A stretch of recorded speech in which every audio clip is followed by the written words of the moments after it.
Agora a continuação da Montanha Mágica do Thomas Mann. Número 34. Logo à direita, entre o portão e o guarda-vento, achava-se a guarita do porteiro. De lá, onde estivera lendo os jornais sentado em frente ao telefone, veio ao encontro dos recém-chegados um criado de tipo francês, vestido com libré cinza, igual ao do homem coxo da estação, e conduziu-os através do vestíbulo bem iluminado, onde à esquerda ficavam os salões. Ao passar, Hans lançou um olhar para dentro, notou que estavam vazios e perguntou onde é que estavam os hóspedes. Cumprindo o repouso, respondeu o primo. Fui dispensado porque queria receber você. Normalmente também me deito na sacada depois do jantar.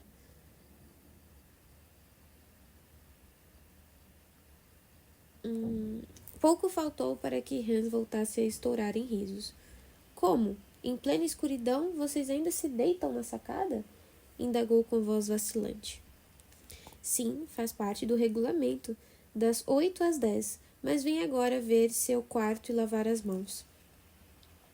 Entraram no elevador, cujo mecanismo elétrico foi posto em ação pelo criado francês. Enquanto subiam, Hans enxugou os olhos.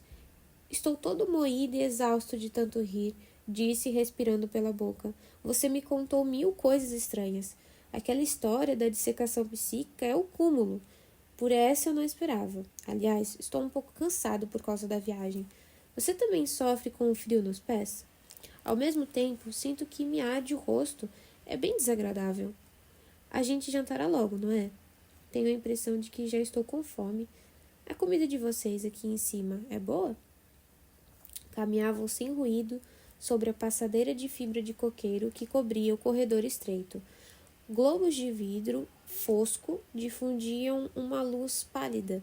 As paredes pareciam envernizadas, reluziam duras, revestidas de tinta a óleo branca. Surgiu então uma enfermeira de touca branca, trazendo no nariz um pince-nez, cujo cordão ela colocara por trás da orelha. Estava claro que era protestante, uma irmã sem vocação muito firme, curiosa e irritada de tanto tédio que pesava sobre ela. Em 2 pontos do corredor, em frente das portas brancas envernizadas e numeradas, viam-se no chão uns recipientes grandes, bojudos e de gargalo curto, sobre cuja finalidade Hans se esqueceu de pedir explicações. Aqui está o seu quarto, disse Joaquim. Número 34. À direita fica o meu, e à esquerda mora um casal russo. Gente um pouco relaxada e barulhenta, diga-se de passagem. Mas não houve jeito de evitar isso. Bem, que tal lhe parece? A porta era dupla, de folhas superpostas, e no vão entre elas havia cabides. Joaquim acendera a lâmpada do teto e, sob a luz trêmula, o quarto se apresentou alegre e tranquilo. Com móveis brancos e práticos, os papéis de parede igualmente brancos, resistentes e laváveis, o linóleo limpo cobrindo o soalho e as cortinas de linho bordadas de maneira simples e graciosa, conforme o gosto moderno.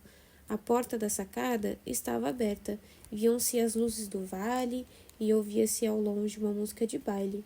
O bom Joaquim colocara algumas flores num pequeno vaso sobre a cômoda. A época de segunda florada oferecia aquilégias e umas poucas campânulas que ele mesmo colhera na encosta. Muito amável da sua parte, disse Hans. Que quarto simpático. Num lugar destes dá prazer passar algumas semanas.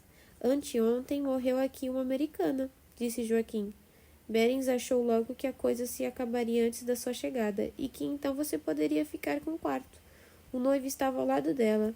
Embora fosse oficial da marinha inglesa, não se pode dizer que manteve a compostura. A cada instante saía ao corredor para chorar como um menino. Depois esfregava as faces com cold cream, porque estava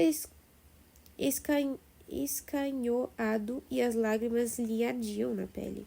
Na noite de anteontem, a americana teve 2 hemoptises de primavera e com isso acabou-se a história. Mas ela já se foi ontem de manhã, e é claro que então desinfetaram tudo para valer. com formalina, sabe? Dizem que é excelente nesses casos. Hans ouviu a história sob uma distração nervosa. De mangas arregaçadas à frente da pia ampla, cujas torneiras niqueladas cintilavam à luz elétrica, ele mal lançou um olhar fugídio para a cama arrumada de metal branco, roupa limpa. Desinfetaram, então está ótimo, disse ele com certa loquacidade e sem muito propósito, enquanto lavava e enxugava as mãos. Pois é, aldeído metílico, não há micróbio que resista a isso. Mas tem um cheiro picante, não é? Naturalmente, a mais rigorosa possível é indispensável. Sua pronúncia era mais acentuadamente hamburguesada que a do primo, que desde os tempos de estudante perdera os vestígios do dialeto de sua terra. Hans continuou conversando com grande desembaraço. Ainda queria dizer, assim, acho provável que o oficial da marinha se afeitasse com o aparelho de barbear. Esses destroços esfolam mais a pele que uma navalha bem afiada. Esta, pelo menos, é minha experiência, e por isso alterno o uso de uma coisa e outra. Ora, é lógico que a água salgada dói na pele irritada, e no serviço militar, quem sabe se o homem não se acostumou ao uso do cold cream? Nisso não vejo surpresa alguma. E prosseguindo, acrescentou que tinha na maleta 200 Maria Mancini, seu charuto preferido. A inspeção alfandegária fora muito condescendente e a seguir transmitiu as saudações de diversas pessoas de sua cidade natal. Será que não aquecem os quartos? Exclamou de repente. E correu aos radiadores a fim de apalpá-los. Não, eles costumam manter-nos a uma temperatura fresca, respondeu Joaquim. É preciso um frio muito mais intenso, só lá por agosto para que acendam a calefação central. Agosto, qual agosto? Disse Hans. Estou com frio. Um frio horroroso, ao menos no corpo, pois o rosto me arde. Olhe, experimente. Estou com o rosto em brasa. Essa ideia de que alguém lhe tocasse o rosto não condizia em absoluto com o modo de ser de Hans, e a ele mesmo causou impressão penosa. Joaquim fez que não era com ele e limitou-se a dizer: é do ar, não quer dizer nada. O próprio Berens anda o dia inteiro com as faces azuladas. Há pessoas que nunca se habituam. E agora go on, senão não teremos mais o que comer. Agora, quando saíram, a enfermeira voltou a aparecer para examiná-los com olhares míopes e curiosos. No primeiro andar, Hans deteve-se de repente, imobilizado por um ruído simplesmente atroz que se ouvia a pouca distância por trás de uma volta do corredor. Um ruído não muito forte, mas de som tão lúgubre que o jovem fez uma careta e mirou o primo com os olhos arregalados. Era tosse, sem dúvida, a tosse de um homem, mas uma tosse em nada parecida com qualquer outra que Hans jamais ouvira. Sim, uma tosse em comparação com a qual todas as demais pareciam sinais de magnífica e sadia vitalidade. Uma tosse inteiramente despida de prazer e alívio, que não se dava em acessos regulares, mas soava como se alguém chafurdasse de maneira débil e horripilante no lamaçal da podridão orgânica. Pois é, disse Joaquim, este é um caso sério. Um aristocrata austríaco, homem elegante, como que feito para andar a cavalo, e agora vai desse jeito. Mas por enquanto ainda passeia. Ao seguirem o caminho, Hans discorreu com pormenores sobre a tosse do cavaleiro. Leve em conta, disse ele, que nunca ouvi coisa semelhante, algo totalmente novo para mim. É natural que eu me impressione. Há muitas espécies de tosse, tosses secas e tosses soltas. Disse que, geralmente, as soltas são mais benignas que as que fazem a gente ladrar.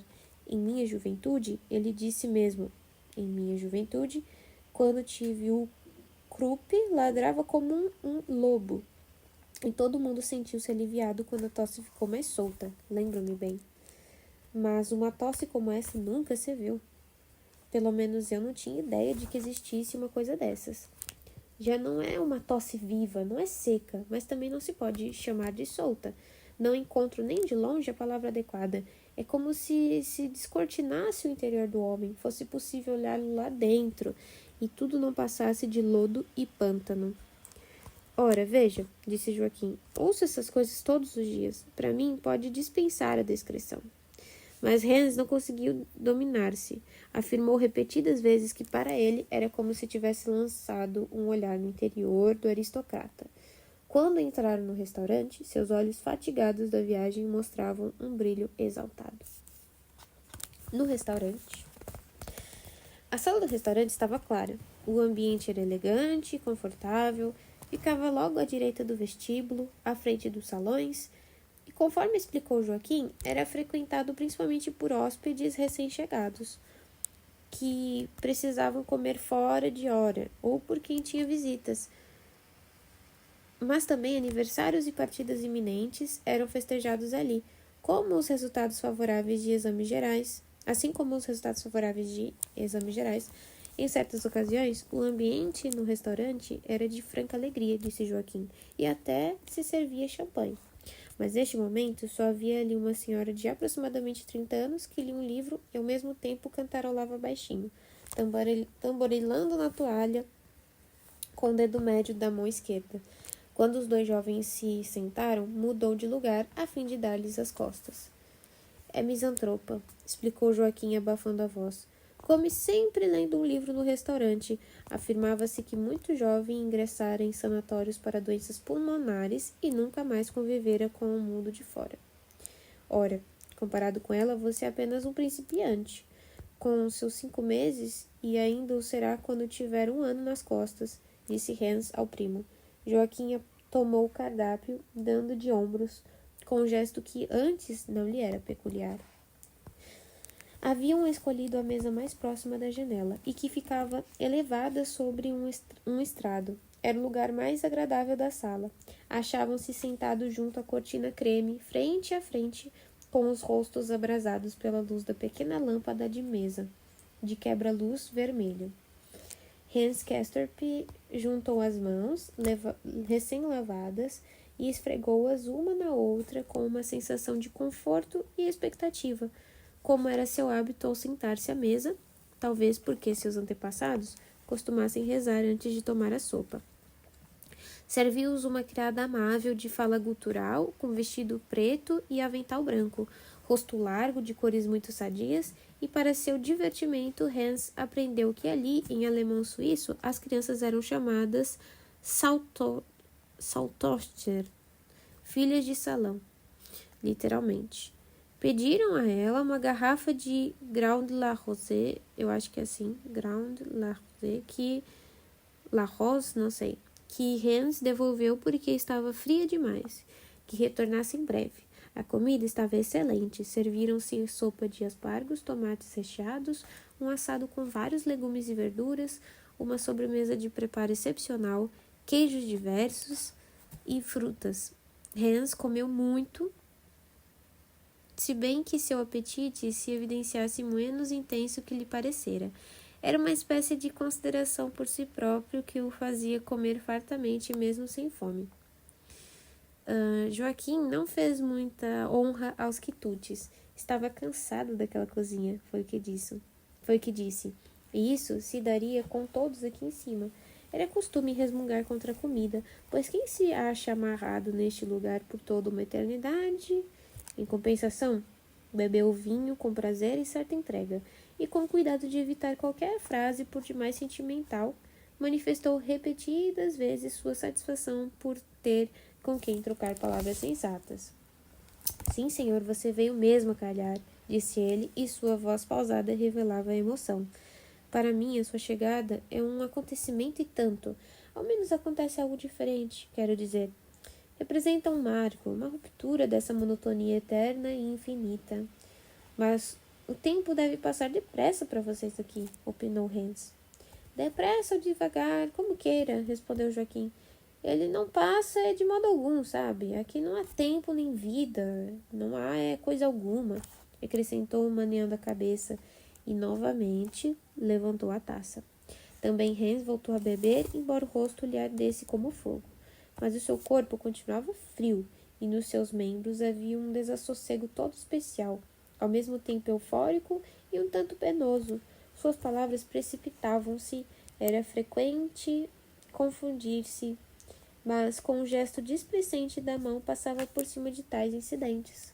O próprio Joaquim tornara-se mais animado também, e a conversa prosseguiu ainda mais desembaraçada e alegre quando a senhora da mesa vizinha, cessando subitamente de cantarolar e tamborilar, levantou-se e saiu.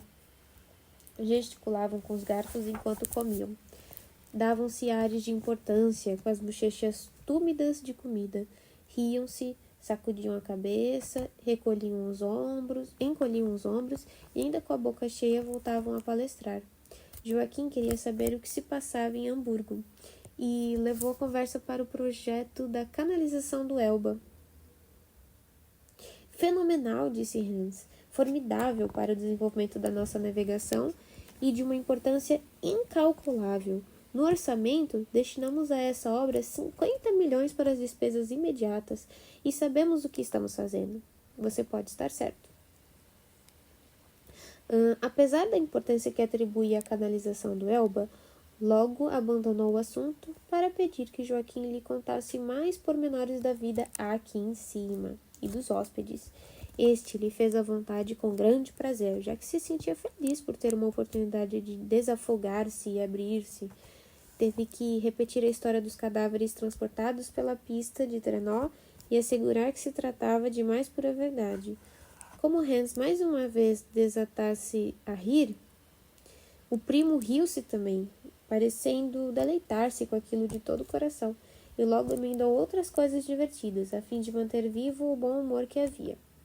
Falou de uma senhora que partilhava a mesa com ele, uma tal senhora Storr, mulher bastante doente, aliás, casada com um músico de Cannstatt, e que era a criatura mais inculta que já encontrara. Ela dizia desinfecar, mas a sério, e o assistente Krokowski intitulava de fómulo.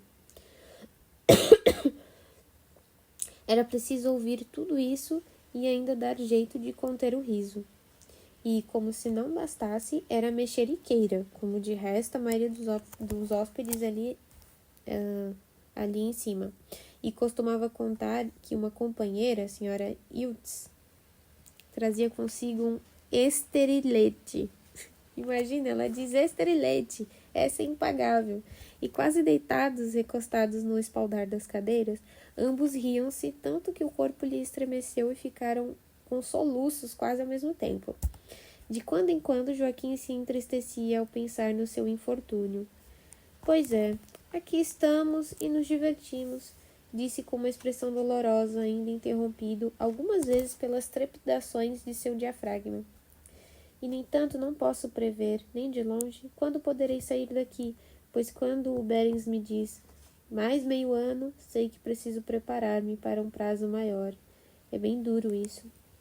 Você pode avaliar como é triste para mim. Já me haviam aceitado no exército e no mês que vem eu poderia fazer exames para oficial. Agora vivo aqui, vadiando com o termômetro na boca, conto os deslizes dessa ignoranta da senhora Storr e perco meu tempo. Um ano tem tanta importância na nossa idade, traz tantas alterações e tantos progressos na vida lá de baixo. E eu obrigado a estagnar aqui como uma poça d'água, sim senhor, como um charco apodrecido. Não há exagero nessa comparação. Em vez de responder, Hans limitou-se a perguntar se havia jeito de se obter porter nesse sanatório. O primo olhou com certa surpresa e viu que ele estava a ponto de adormecer. Até já estava cochilando. Mas você está com sono, disse Joaquim. Vamos, é hora de ir para a cama, nós dois. Não é hora não, disse Hans com a língua trôpega. Mesmo assim, seguiu Joaquim caminhando um pouco curvado, com as pernas rijas, como quem está literalmente caindo de cansaço. Fez, porém, um violento esforço para se recompor quando no vestíbulo, pouco iluminado, ouviu o primo dizer: está aqui o Krokowski, tenho que apresentar você. O Dr. Krokowski estava sentado em uma área iluminada, ante a lareira de uma das salas de convivência, ao lado da porta corrediça escancarada, e li o jornal. Pôs-se de pé quando os dois jovens se aproximaram dele, e Joaquim, em atitude militar, disse: Permita-me, doutor, que lhe apresente meu primo, Kenstorp, de Hamburgo. Ele acaba de chegar. O Dr. Krokowski saudou o novo pensionista com certa cordialidade jovial, robusta e reconfortante, como se quisesse dar a entender que no contato com ele não havia lugar para acanhamento, mas somente confiança e despreocupação. Tinha cerca de 35 anos, era espadaúdo, obeso e muito mais baixo do que os dois, de maneira que, para encará-los, viu-se obrigado a deitar a cabeça para trás. Além disso, era extremamente pálido, de uma palidez translúcida e mesmo fosforescente, que se intensificava ainda mais pelo fulgor sombrio dos olhos, pela negrura das sobrancelhas e da barba comprida, que terminava em duas pontas e já mostrava alguns fios brancos. Trajava uma fatiota preta, um tanto surrada, e calçados pretos abertos como sandálias, meias grossas de lã cinza e um colarinho macio e amplo como Hans só vira até então num fotógrafo de Dantzig, e o qual conferia ao Dr. Krokowski a aura de quem tivesse mesmo em um ateliê. Com um sorriso afetuoso que fez com que os dentes amarelos apontassem por entre a barba, apertou a mão do jovem e disse com a voz arrastada de barítono e algum sotaque estrangeiro: Seja bem-vindo, Sr. Kenstorp. Espero que o senhor se aclimate rapidamente e se sinta bem entre nós. Permita-me perguntar, veio como paciente? Era comovente ver como Hans se esforçava por mostrar-se cortês e dominar a sonolência. Sentia-se irritado pelo fato de estar tão pouco apresentável, e com a desconfiada soberba peculiar aos jovens, via no sorriso e na atitude confortante do médico apenas sinais de ironia indulgente. Respondeu que passaria 3 semanas ali, ao passo que mencionou também seu exame e acrescentou que, graças a Deus, gozava da mais perfeita saúde. Será? Perguntou o Dr. Krokowski, avançando a cabeça obliquamente como para coçar, enquanto seu sorriso se acentuava. Nesse caso, o senhor é um fenômeno digno de ser estudado. Eu, pelo menos, ainda não encontrei um homem sequer em perfeita saúde. Posso perguntar que exame o senhor prestou? Sou engenheiro, doutor, comunicou Hans com dignidade e modéstia. Ah, estrangeiro. E o sorriso do Dr. Krokowski, como que se retraiu, chegou por um momento a perder a força e a cordialidade.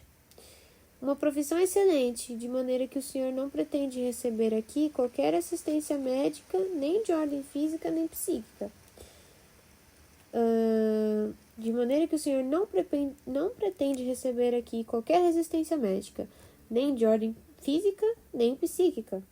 Não, muito obrigado, disse Hans, a ponto de dar um passo para trás.